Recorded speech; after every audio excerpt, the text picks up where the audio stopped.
Hi అండి. Hello. Welcome to Kusuma vlogs nature.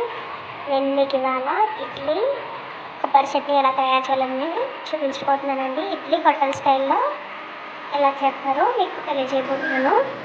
First మినపప్పు ఒక పావు కేజీ తీసుకున్నానండి. అందులో ఒక స్పూను మెంతులు వేసుకున్నాను. అందుకే మెత్తగా వచ్చేటట్టుగా వేసుకోవాలంటే మెంతులు వేసుకుంటే బాగుంటుందండి. అలా వేసుకుంటే మనకి ఇడ్లీ కూడా మెత్తగా చాలా బాగుంటుంది. ఒక 4 hours నానబెట్టుకుంటే మనం మినపగుళ్ళని తర్వాత ఇలా దాంట్లో కొంచెం మెత్తగా ఉండేటట్టు పిండిని చూసుకోవాలి. ఒక గ్లాసు మినపప్పు, పావు కేజీ మినపప్పుకి 3 గ్లాసులు ఇడ్లీ రవ్వ వేసుకుంటే చాలా బాగుంటుందండి. అలా వేసుకుంటే మనకి ఇడ్లీ మెత్తగా సున్నితంగా నోట్లో పెట్టుకుంటే కరిగిపోయేలా ఉంటుంది. అసలు మీరు తింటే మళ్ళీ మళ్ళీ అవే తినాలని అనుకుంటారు.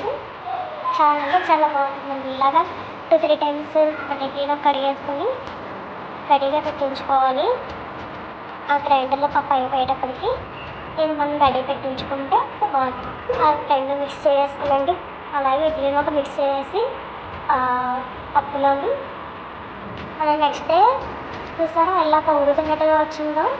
ఇంకా మెత్తగా చాలా సున్నితంగా ఉంటాయండి ఇడ్లీ మనకి.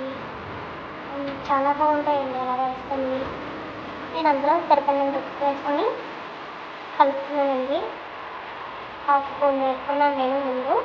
సరిపోతుందని మళ్ళీ ఒక హాఫ్ స్పూన్ వేసుకున్నాను. అంటే కొంచెంగా ఉంటుంది. ఫస్ట్ ఇడ్లీ పెట్టుకునేటప్పుడు కూడా ఇడ్లీ రైస్కి ఆయిల్ కానీ లేకపోతే నీళ్ళు కానీ కడి చేసుకొని అందులో ఇడ్లీ పెట్టుకుంటే ఇడ్లీ పిండి వేసుకుంటే అందులో మనం చూసేటప్పటికి చాలా బాగా వస్తాయండి. అసలు విరిగిపోకుండా అలాంటి చాలా బాగుంటుంది. ఒక 15 minutes మనం త్వరగా ఉడికించుకుంటే మనకి ఇడ్లీ అయిపోతుంది. హై ఫ్లేమ్లో ఉంచి 10 minutes మిగతా 5 minutes లో ఫ్లేమ్లో పెట్టాలి. మనం నీళ్ళు పైన చేసుకొని చూసి ఉంటుంది లేదా చూసి మనకి తెలిసిపోతుంది ఇడ్లీ తయారైపోతుంది. హోటల్ స్టైల్లో చేసే వాళ్ళ హోటల్లో ఎలా చేస్తారో అలా చేసి బట్టి ఇడ్లీ రెడీ.